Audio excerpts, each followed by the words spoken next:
Históricamente, hombres como Al Capone, El Chapo y John Gotti son conocidos por liderar algunas de las bandas más notorias del mundo.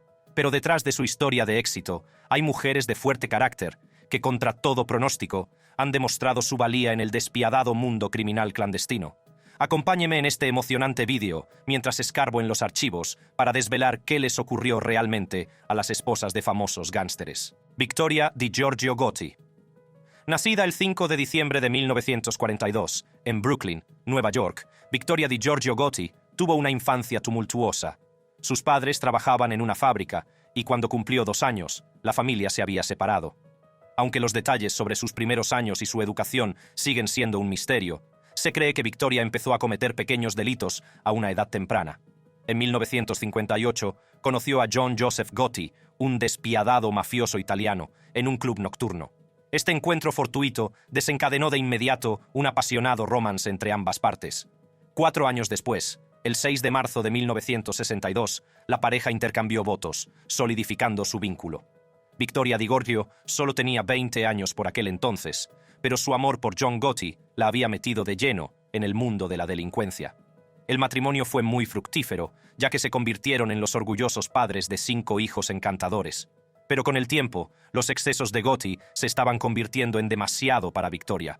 No se sentía demasiado cómoda con las actividades delictivas de su marido y se sintió traicionada porque el gángster Gambino también introdujo en ellas a su primer hijo, John Gotti Jr. Además de todo esto, la familia tuvo que lidiar con la muerte de su hijo menor, Frank Gotti. Frank solo tenía 12 años cuando murió atropellado por un conductor ebrio mientras conducía una minimoto en marzo de 1980. Esta desafortunada situación sumió a Victoria en la depresión y empezó a tener pensamientos suicidas. Informes no confirmados afirman también que estuvo confinada en su cama durante 1 año tras la muerte de Frank. Pero a pesar de sus reservas sobre la actitud de Gotti y el trauma emocional que sufrió al perder a su hijo, Victoria decidió seguir casada con la esperanza de que su turbulenta historia de amor tuviera un final feliz. John Gotti, por su parte, estaba más preocupado por impulsar su carrera en el mundo del crimen. Se convirtió en el jefe de la infame familia Gambino tras derrocar al líder de la banda, Paul Castellano, en un violento tiroteo el 16 de diciembre de 1985. Y tras un breve periodo de calma, sobrevino la mayor pesadilla de Victoria. En 1992, una banda rival encontró pruebas vitales contra John Gotti y transmitió inmediatamente la información a los federales, que no perdieron tiempo en detener al gángster. Tras su detención, John fue llevado a juicio y condenado por múltiples cargos, entre ellos asesinato, juego ilegal, evasión de impuestos y crimen organizado. Finalmente, el jefe de los Gambino murió mientras cumplía cadena perpetua sin libertad condicional, dejando a Victoria sola con la responsabilidad de criar a sus 4 hijos. Obviamente, no fue una tarea fácil. Crié a mis hijos prácticamente sola, con Johnny ausente durante años, y eso me rompió el corazón, declaró Victoria al New York Daily News en 2006. Me sentí traicionada, la peor traición. Hubiera preferido tratar con otras mujeres. No obstante, Victoria asumió su nuevo papel de madre y padre de familia con sentido del deber. Rompió todos los lazos con la banda de los Gambino tras la muerte de su marido, en un intento de protegerse a sí misma y a los niños del peligro. Además, adoptó un estilo de vida tranquilo para llenar el vacío dejado por el antiguo jefe de la mafia. Pero, por desgracia para Victoria, los problemas legales de la familia no terminaron con la muerte de John. Su primer hijo, John Gotti Jr., también tuvo problemas con la ley en 1998, cuando fue detenido por las autoridades por cargos relacionados con el juego y la extorsión. Durante el tiempo que pasó entre rejas, Victoria apoyó incondicionalmente a su hijo, permaneciendo a su lado hasta que recuperó la libertad en diciembre de 2009. Desde entonces, parece haber vuelto a su caparazón. En la actualidad, Victoria DiGiorgio Gotti tiene más de 80 años y una fortuna estimada en $2 millones. Sin embargo, el origen de su fortuna sigue siendo un misterio, al igual que las actividades ilícitas de su difunto marido. Maria Licciardi, apodada Pichirella por su pequeña estatura, Maria Licciardi es una figura emblemática en el mundo de los gángsters, tanto dentro como fuera de Italia. Nacida el 24 de marzo de 1951 en los suburbios napolitanos de Italia, María estaba rodeada de un linaje de gángsters que empezaba por su padre, que era guapo, y sus hermanos, que ocupaban altos cargos en la mafia camorrista. Por eso no le sorprendió casarse con Antonio Techemie, otro influyente miembro del clan camorrista, pero en lugar de permanecer en la sombra, Maria Licciardi saltó a la palestra tras la detención de su marido y sus dos hermanos. Sin pensárselo dos veces, asumió el liderazgo de la alianza de Secondigliano. Al principio, muchos se mostraron escépticos ante su capacidad para dirigir las actividades de la violenta banda, sobre todo porque era la primera mujer camorrista que se convertía en jefa del clan Licciardi, pero María despachó sus responsabilidades con gran profesionalidad y crueldad. Nada más asumir el cargo, la diminuta reina forjó una formidable alianza con 20 clanes criminales dispares, solidificando la fuerza de la mafia. Además, introdujo varias innovaciones, algunas de ellas contrarias a las normas y reglamentos de la banda. Uno de los cambios más significativos introducidos por Maria Licciardi fue la creación de una red de prostitución muy rentable, que se convirtió en una importante fuente de ingresos para la organización. María vetó la adquisición de chicas jóvenes albanesas por $2,000 cada una, con la promesa de ofrecerles trabajos legales. Pero una vez que cruzaban la frontera con Italia, estas niñas vulnerables eran introducidas en las drogas y obligadas a prostituirse. Además de supervisar la red de prostitución, María también dirigió varios actos de agresión y violencia contra otras bandas mafiosas y organismos encargados de hacer cumplir la ley. En un periodo de 6 meses, entre enero y julio de 2000, las guerras entre bandas en las que participó el grupo de María fueron responsables de al menos 53 muertes. Y a lo largo de su carrera en el submundo criminal, al parecer ordenó la asociación de al menos 100 rivales. El ascenso al poder de Maria Licciardi y su posterior reinado marcaron un punto de inflexión en el mundo del crimen organizado, dominado por los hombres. Bajo su dirección, las actividades de la mafia estaban tan bien orquestadas y organizadas que en ocasiones los detectives admiraban su estilo de liderazgo. Algunos la describieron como una mujer de inteligencia excepcional, con el cerebro de una táctica despiadada. Podría pensarse que actuar en las patriarcales tierras del sur de Italia asustaría a Maria Licciardi, pero no fue así. De hecho, no se inmutó ante la oposición de su homólogo masculino. Y, merecidamente, su valentía le valió la reputación de madrina del mundo del crimen. En 2001, el nombre de Maria Licciardi apareció en una lista de los 30 fugitivos más buscados de Italia. Ese mismo año fue detenida y encarcelada por varios delitos antes de ser puesta en libertad en 2009.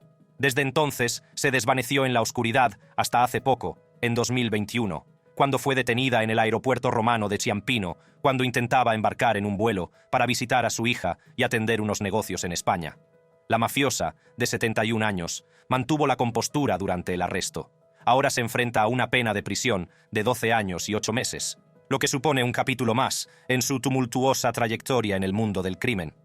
May Coughlin Capone. Literalmente todo el mundo conoce a Al Capone, el famoso mafioso de Chicago que impulsó el licor en Estados Unidos en la época de la Prohibición. Sin embargo, se habla muy poco de su esposa, May Coughlin Capone, cuyas importantes contribuciones desempeñaron un papel fundamental en el éxito de su imperio de negocios ilícitos. Nacida el 11 de abril de 1897 en el seno de una familia irlandesa-americana de Brooklyn, Nueva York, May Capone fue una damisela disciplinada y estudiosa durante su infancia. Estas cualidades excepcionales le resultarían muy útiles durante la difícil etapa de su matrimonio con Al Capone.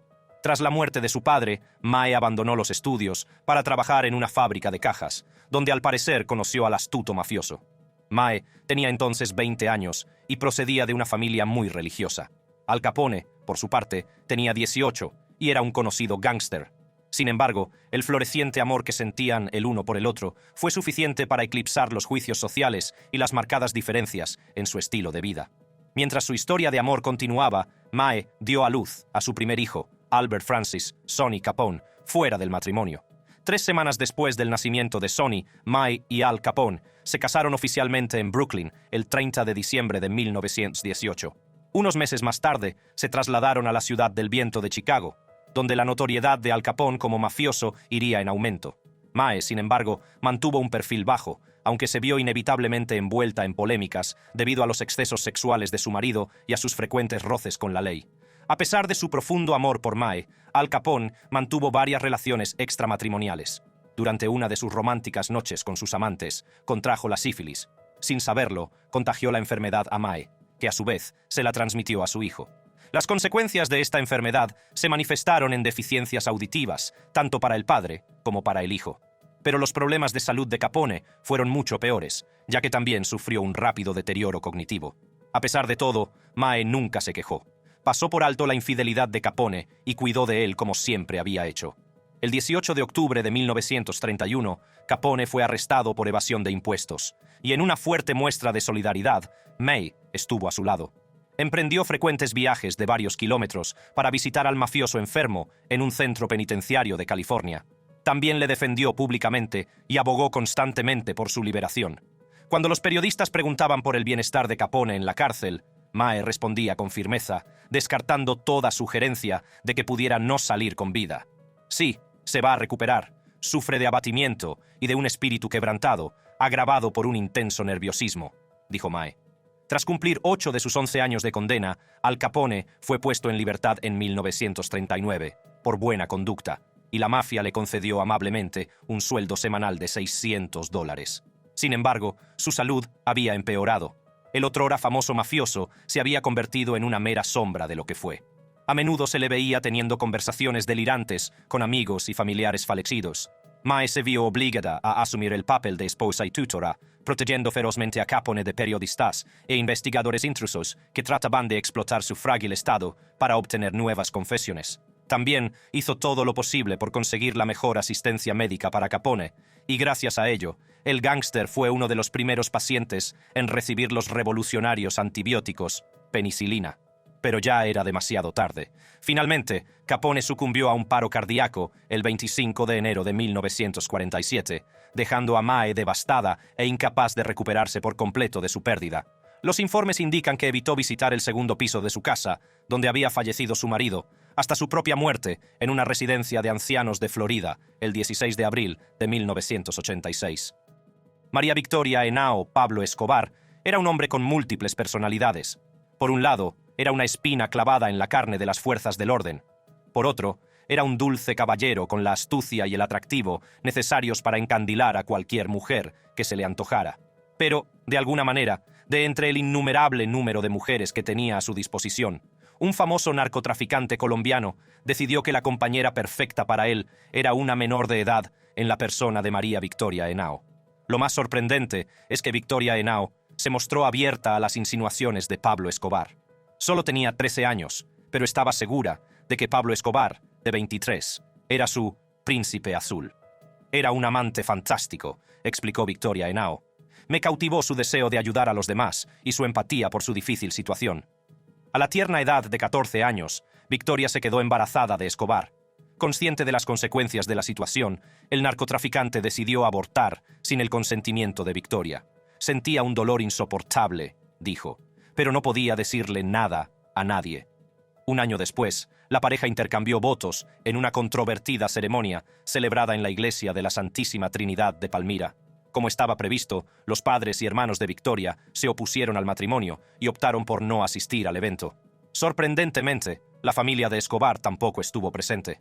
El único pariente de la pareja que estuvo presente el día de su boda fue la abuela de Victoria, que la acompañó a la iglesia. Mi felicidad era agridulce, porque me invadía el miedo a lo que vendría después, dijo Victoria Henao al recordar su estado de ánimo tras la boda. La desaprobación de mis padres, de mis hermanos, de todo el vecindario, tenía el corazón en la garganta. Los primeros años de matrimonio de Victoria resultaron bastante complejos. Equilibrar su papel de ama de casa con su educación se convirtió para ella en una experiencia emocionante, pero emocionalmente agotadora. El 24 de enero de 1977 dio a luz a su primer hijo, Juan Pablo Escobar, cuando aún cursaba cuarto de la ESO. A pesar de ello, consiguió terminar sus estudios mientras superaba los retos de la maternidad. Con los años, la riqueza de la familia creció rápidamente, lo que permitió a Victoria cumplir su sueño de toda la vida: asistir a eventos de moda de alta gama en Francia e Italia y comprar obras de arte extremadamente caras. Sin embargo, sin que ella lo supiera, la inmensa fortuna de Escobar se basaba en el narcotráfico. Se había convertido en el líder del famoso cartel de Medellín, responsable del 80% de los envíos de droga a Estados Unidos. Cuando Victoria descubrió la verdad, se encontró con que sus opciones eran limitadas. Al fin y al cabo, Pablo Escobar siempre había llevado la voz cantante en su matrimonio. Crecí moldeada por Pablo para ser su esposa y la madre de sus hijos, sin cuestionar ni enfrentarme a sus decisiones, admitiría más tarde. Según el folclore, el amor de Victoria por Escobar era muy especial, pero le disgustaba su implicación en el crimen y aún más, su afición a mantener varias relaciones extramatrimoniales. Los chismes sobre sus amoríos eran constantes, y debo admitir que profundamente dolorosos para mí, escribió en su libro muchos años después. Recuerdo que solía llorar toda la noche, esperando a que amaneciera. Sin embargo, los negocios delictivos de Escobar pronto sobrepasaron las fronteras del narcotráfico y el adulterio.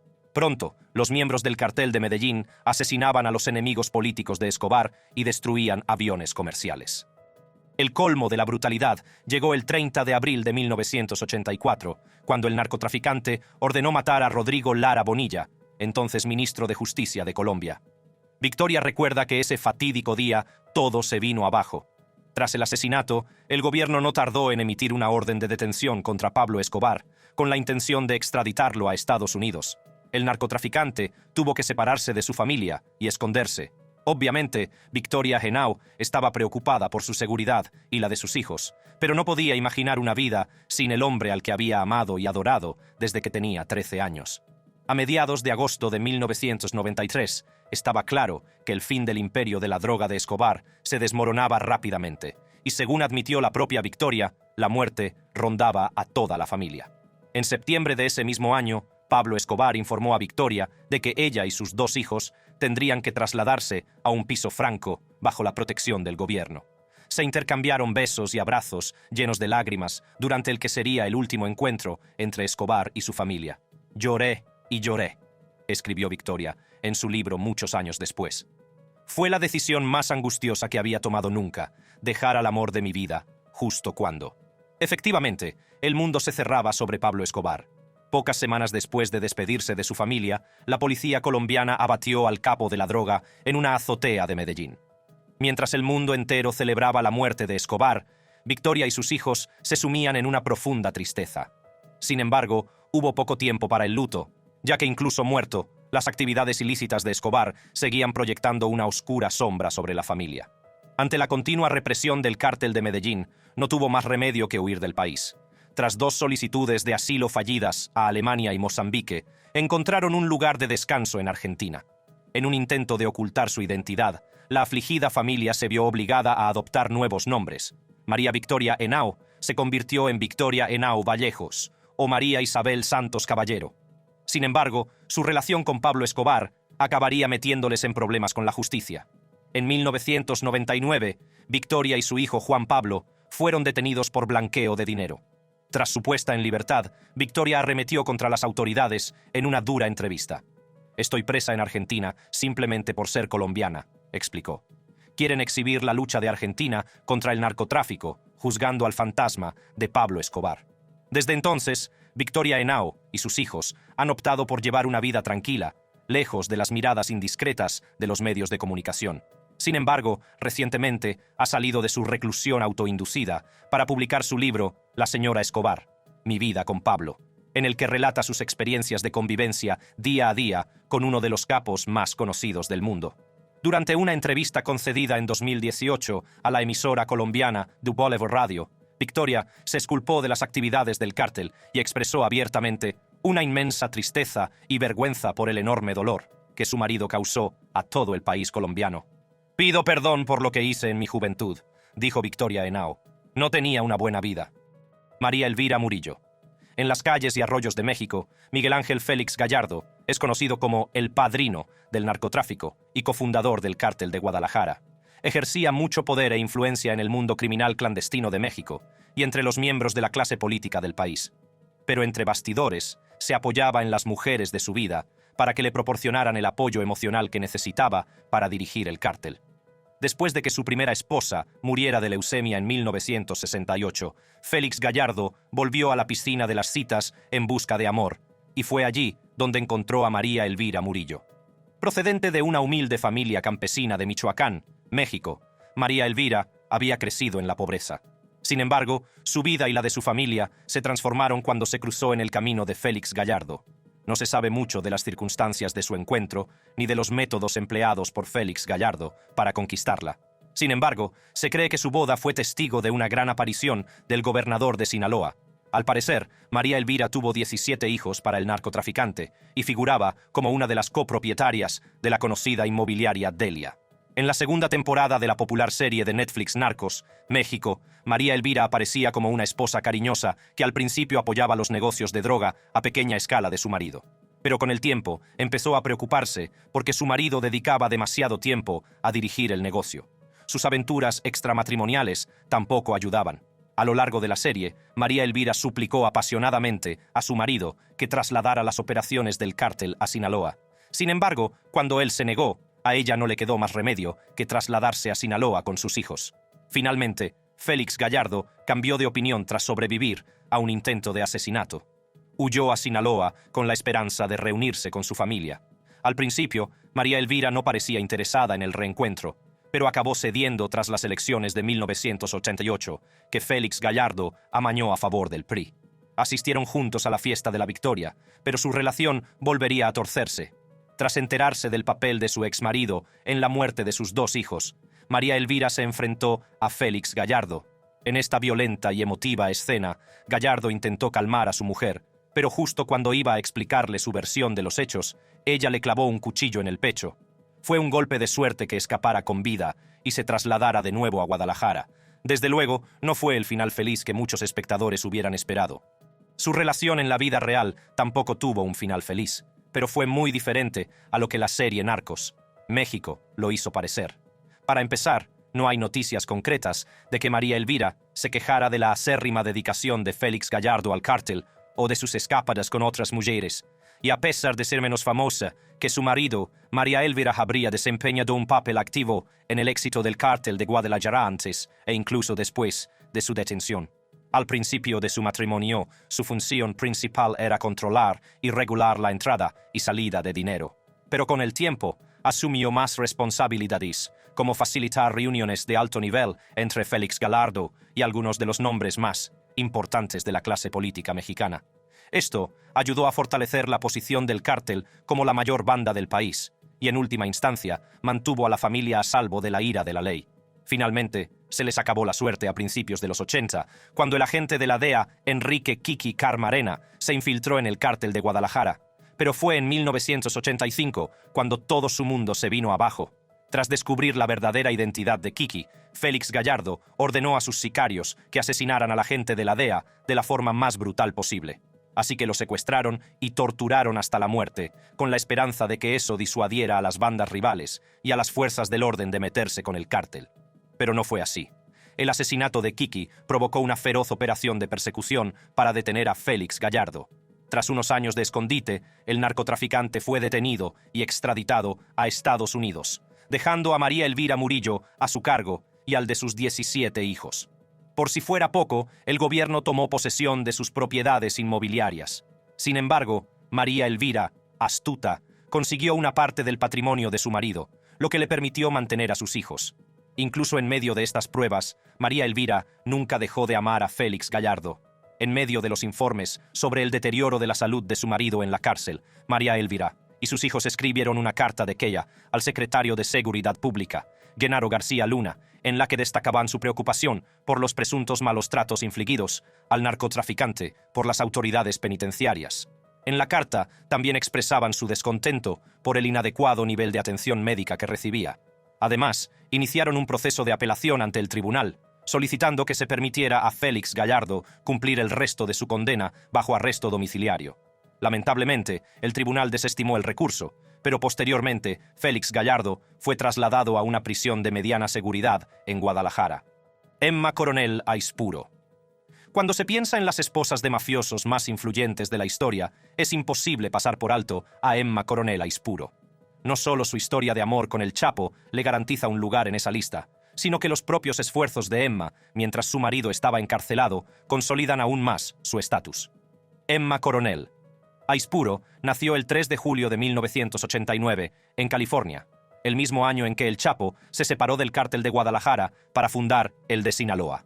Su padre, Inés Coronel Barreras, ocupaba un alto cargo dentro de la banda y era uno de los lugartenientes de mayor confianza de El Chapo. Según los informes, Emma estudió periodismo en Culiacán, Pero a medida que crecía, empezó a inscribirse en distintos concursos de belleza. Uno de ellos fue la edición 2007 del certamen de belleza Festival del Café y la Guayaba, en Durango. Con motivo de la participación de su hija, Inés Coronel organizó una extravagante fiesta e invitó a su jefe y a otros dignatarios. La llegada de El Chapo fue uno de los acontecimientos más destacados. El capo de la droga llegó a la ciudad en un pequeño avión fletado, y su comitiva, hasta el evento, estaba formada por al menos 200 scooters, conducidas por miembros armados del cártel de Sinaloa. Como es habitual en él, el séquito de El Chapo también incluía a algunas de sus amantes. Pero en cuanto puso sus ojos en Emma, quedó inmediatamente cautivado por su belleza. Durante una entrevista posterior con Telemundo, Emma Coronel recuerda su primer encuentro con el jefe del cártel. Nos cruzamos justo en el centro de la pista de baile, dijo. Me sonrió coquetamente.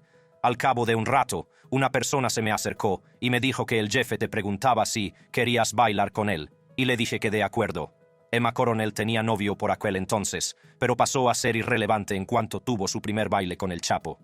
Ese fue el comienzo de su vida como reina del cártel de Sinaloa. Emma era una de las favoritas para alzarse como ganadora del concurso. Sin embargo, El Chapo no estaba dispuesto a correr riesgos. Sabía muy bien que iba a casarse, pero quería que ella asistiera a la boda como reina de la belleza. Así que hizo todo lo posible para convencer al jurado de que la eligiera a ella, y unos días más tarde fue anunciada como ganadora. Sin embargo, la reina de la belleza insiste en que ganó sin ayuda externa, y que su amor por el sindicato de la droga surgió de puros sentimientos. Diría que lo que me conquistó fue su forma de hablar, la forma en que me trató, la forma en que empezamos a llevarnos bien. Primero como amigos, y a partir de ahí vino todo lo demás, declaró a Los Angeles Times en una entrevista de 2016. En los meses siguientes a su concurso, Emma se casó con El Chapo el día de su 18 cumpleaños, en presencia de dignatarios, entre ellos el gobernador de Sinaloa. En 2011, Emma dio a luz a un par de gemelos en el hospital Antelope Valley de California. 3 años después, El Chapo fue detenido en una operación sin contratiempos por los marines mexicanos. El suceso supuso un auténtico shock para Emma Coronel, pero se recompuso y emprendió una arriesgada misión para liberar a su marido de la cárcel. Hasta ahora, El Chapo había logrado escapar de la cárcel en 2001, pero las autoridades no estaban dispuestas a confabularse con él esta vez. Así que Emma ideó un plan alternativo. Organizó una reunión con los 4 hijos de El Chapo y Damaso López, un antiguo funcionario de prisiones, y acordaron sacar a El Chapo de prisión a través de un túnel subterráneo. Así que compró un terreno alrededor de la prisión y otros servicios necesarios, como equipo de perforación, una camioneta blindada y una motocicleta. También alquiló un enorme almacén y un pequeño avión. Tras semanas de intensa planificación, El Chapo escapó de prisión a través de un túnel subterráneo el 11 de julio de 2015. El mundo entero quedó asombrado por esta hazaña. Muchos tabloides lo aclamaron como un maestro de la táctica, pero, críticamente, su hazaña a lo James Bond no habría sido posible sin la ayuda de Emma. Por desgracia, su reencuentro duró poco, ya que El Chapo fue detenido de nuevo el 8 de enero de 2016 y puesto bajo estricta vigilancia. Como era de esperar, Emma no estaba muy contenta con las condiciones de vida de El Chapo en prisión. No todo lo que se dice es verdad. Creo que cualquier ser humano tiene derecho a tener al menos las cosas vitales. No se lo están proporcionando, lo sé, dijo Emma durante una conversación con periodistas. Sin embargo, antes de que Emma pudiera conjurar otro plan de fuga para su marido, las autoridades lo extraditaron a Estados Unidos. Pero Emma no estaba dispuesta a renunciar al amor de su vida. Viajaba regularmente entre México y Estados Unidos para asistir a los juicios de El Chapo. Estoy enamorada de El Chapo, dijo la exreina de la belleza. Es el padre de mis hijas, y creo que ya he demostrado que lo seguiré a donde sea. Mostró públicamente su apoyo a su marido y le defendió en cada oportunidad que tuvo. Y a pesar de todas las acusaciones que pesan sobre El Chapo, ella insiste en que el sindicato de narcotraficantes no es violento. En abril de 2019, cuando El Chapo fue condenado a cadena perpetua y 30 años de prisión, Emma Coronel estuvo en el tribunal soplándole besos. Ese mismo año lanzó una marca de moda en honor a El Chapo. Su apoyo al diminuto narcotraficante seguía siendo desviado. Sin embargo, la reina de la belleza viviría sus propias tribulaciones. Durante el reinado de El Chapo como jefe del cártel, se cree que Emma desempeñó un papel importante en el éxito de su imperio. y sus acciones volverían a perseguirla en 2021, cuando fue detenida en Washington por actividades de narcotráfico y blanqueo de dinero. El 30 de mayo de 2023 fue trasladada del FMC Carswell de Texas a un centro de reclusión gestionado por Long Beach Residential Reentry Management, en California. En su opinión, ¿cuál de estas mujeres desempeñó el papel más importante en el negocio de sus maridos? Gracias por ver este vídeo. Si te ha gustado, haz clic en cualquiera de las tarjetas de tu pantalla para ver más vídeos reveladores como este.